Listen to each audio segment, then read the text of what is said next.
30% block म्हणजे 30% ते after 70% चालू असतं. तेच महत्त्वाचं. त्याच्यावर कवर होते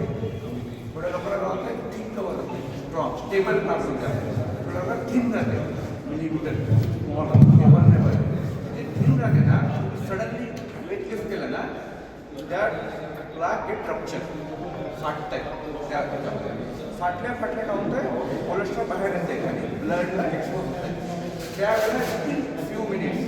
half an hour 1 hour blood clot आता हे 30% ब्लॉक आहे ते ब्लॉक फुटला कोलेस्ट्रॉल बाहेर आले की ब्लड जमा झालं की पुढे 100% झालं ना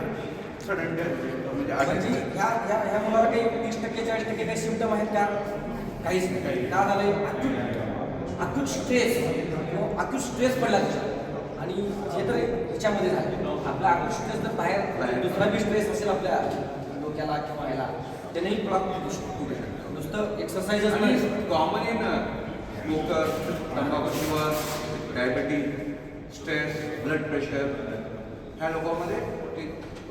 प्लाक करतात ना cover it's very thin this kind of because of smoking सांगायचं तुम्हाला सर्वांना कसं आहे आपण हेल्दी लाईफस्टाईल आता आपण हेल्दी लाईफस्टाईल करतोय दररोज एक्सरसाइज करतोय दररोज जेवण करतोय समजा व्यवस्थित आपलं डाएट व्यवस्थित करतोय हेल्दी लाईफस्टाईल आणि हेल्दी हॅबिट्स हे दोन्ही महत्त्वाचे वेगवेगळे आहेत आपण काय करतो की बाबा आपण मी व्यायाम करतोय एक्सरसाइज करतोय म्हणजे मला सुपारी चालते किंवा तंबाखू चालते असे बऱ्याच जणांची मध्ये भावना अशी आहे पण ते हेल्दी हॅबिट्स वेगळी आहेत आणि हेल्दी लाईफस्टाईल वेगळी आहे हे दोन्ही गोष्टी असायला पाहिजे बरोबर असं म्हणतात तर आपण काय करतो नुसतं म्हणजे लाईफस्टाईलच्या मागे लागतो मला काय होतं आणि ह्या सगळ्या गोष्टी ज्या असते ना असं तुम्ही प्रत्येक आता तुमची कितीही बॉडी चांगली असेल तर याचा अर्थ असा नाही की तुम्हाला काहीच होणार नाही जोपर्यंत तुम्ही चेकअप करणार नाही जोपर्यंत तुम्ही वेळोवेळी रक्ताच्या काही तपासण्या करणार नाही तोपर्यंत तुम्हाला समजणार नाही आता आमचे डॉक्टर होते डॉक्टर कोपळे सर मला सगळ्यांना माहीत आहे तर परवा असं झालं त्यांना की त्याने सगळं एक्सरसाइज करायचे रेग्युलर सगळं व्यवस्थित होतं सगळं त्यांचं वेगवेगळे रेग्युलर म्हणजे हेल्दी हॅबिट्स असतील हेल्दी लाईफस्टाईल सगळं व्यवस्थित होतं पण ज्यावेळेस त्यांनी डोळ्याच्या ऑपरेशनसाठी जस्ट त्यांनी ज्यावेळेस ते TMT टेस्ट असते स्ट्रेस टेस्ट म्हणून TMT टेस्ट केल्यानंतर त्यांना असं थोडंसं म्हणजे किसी चेंजेस दिसले ज्यावेळेस हृदयाची टेस्ट केली त्यावेळेस त्यांचं पूर्णपणे हृदय म्हणजे हृदयाची रक्तवाहिनी पूर्णपणे 100% ब्लॉक होती मग ते स्वतः सर आत्ता आम्हाला सांगत होते की मी स्वतःला समजत होतो की मी फार फिट आहे पण असं काही नसतंय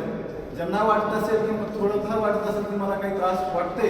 तर लवकरात लवकर हॉस्पिटल दाखवून गरजेचं आता जो मुलगा होता आपला इथला जो 23 वर्षाचा त्याला ॲक्च्युली BP होता त्याला त्याच्या आईवडिलांना त्याला स्वतःला मान्यच नव्हतं की मला BP आहे तेव्हा तो गोळी खातच नव्हता ज्यावेळेस त्याला अचानक स्ट्रेस पडला तर BP शूट झाला आणि मेडिकल लक्षात वगैरे आणि म्हणतो अशा प्रकार झाला असणार आणखी एक ओनली एक सडन डेथ ना हार्ट अटॅकमुळेच नाही होत दुसरे कारण पण आहे यंग एजमध्ये राहतात एक 2-3 कंडिशन आहे एक आहे हायपरट्रोपिक ऑस्ट्रोप्टिक कार्डिओ म्हणजे हृदयाची जाडी जास्त आहे मोस्ट कॉमन सडन कार्डिओ त्या पेशंट ऑन हेवी एक्सरसाइज ते काय अडथळा राहते ते जाडी असल्यामुळे हृदयामध्ये जे ब्लड बाहेर येते ना तिथं अडथळा राहते जितकं हार्ट रेट वाढलं ते अडथळा जास्त वाढत आहे आणि एक स्टेज असं येते की सडनली ब्लड सप्लाय बाहेर यायचं बंदच होत आहे सडन डेथ होते त्या पेशंटमध्ये त्यासाठी जर तुम्हाला हाय रिस्क म्हणजे हिस्ट्री आहे त्यामुळे सडन डेथ वडिलांमध्ये कामामध्ये असे patient heavy weight diabetic patient तसं असलं ना पहिले तुम्ही before joining gym medical checkup जसं सर म्हटले ना protein blood HB haemoglobin vitamin D आई वडील इथं व्हेरी साधे टेस्ट आहेत सेकंड थिंग थोडं आपलं स्ट्रक्चर हार्टचं सोनोग्राफी 2D को हेवी वेट आहे डायबिटीज आहे सडन फॅमिलीमध्ये सडन डेथ हिस्ट्री आहे प्रीमॅच्युअर एजमध्ये तर आपण ट्रीटमेंट टेस्ट करू शकतो बिफोर सर असं आहे का की महिलांमध्ये अटॅकचं प्रमाण कमी असतं असं काही नाही आता मॅडम चेंज झालेलं आहे युजली कसं आहे तुझं जेव्हा मेन्स्ट्रुअल एज राहते ना कम्पेअर टू मेल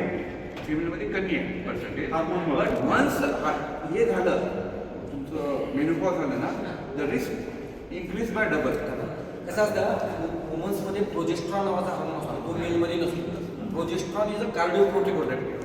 प्रोजेस्ट्रॉन तुमचं कार्डियाकमध्ये ते प्लाक जे तयार होतात ते होऊ देत नाही. त्याच्यामुळे ते प्रोजेस्ट्रॉन कधी पण जातो तुमच्यामध्ये. जोपर्यंत मेस्ट्रुअल सायकल चालू आहे, एकदा मेनोपॉजमध्ये गेलं, मेस्ट्रुअल सायकल बंद झाली, प्रोजेस्ट्रॉन कुठं राहणार, मग ते रिबाउंड होणार. मग ते तुमच्या मेनोपॉजच्या नंतर डबल रिस्क. म्हणजे एका जर पुरुषाला पिरियड नंतर आपल्याला त्याला सामोरं जावं लागतं. येस येस, त्याच्यामुळे आताच हेल्दी राहायचं, लक्षात आलं. आणि असं नाही की नील आहे पूर्ण, मेल कम्पेअरमध्ये फिमेलमध्ये कमी आहे. किती वर्षापर्यंत 45 ते 50 मेनोपॉज, 50च्या पुढे सेम रिस्क, उलट जास्त रिस्क आहे फिमेल. त्याच्यामुळे मॅक्झिमम टायमाला हां येस. एक्सरसाइज के बीच में जब सर ने बोला प्रेशर डालते हैं तो ब्रीथिंग प्रॉपर होना है, वाल सारवार नहीं होना है. मतलब ऐसे गले में ताकत लगा के प्रेशर नहीं बढ़ना चाहिए. ऐसे जो होल्ड करके करते हैं वो बहुत रिस्की है. म्हणजे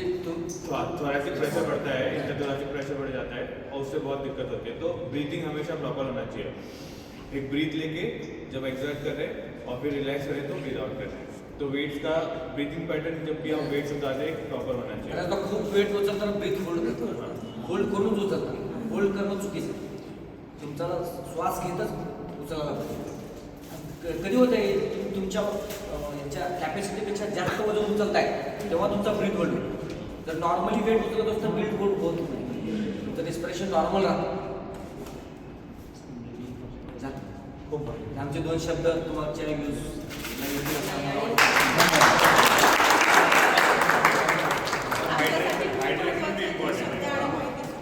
हाइड्रेशन भी बहुत इम्पोर्टेंट हाँ है. हाइड्रेशन. पानी हमेशा पीना है. तो मसल को रिकवरी में पानी, मसल को पानी की चाहिए रहता है. अगर पानी नहीं रहेगा, हाइड्रेशन नहीं रहेगा तो मसल क्रैम्प करेगा और ऐसा लगता है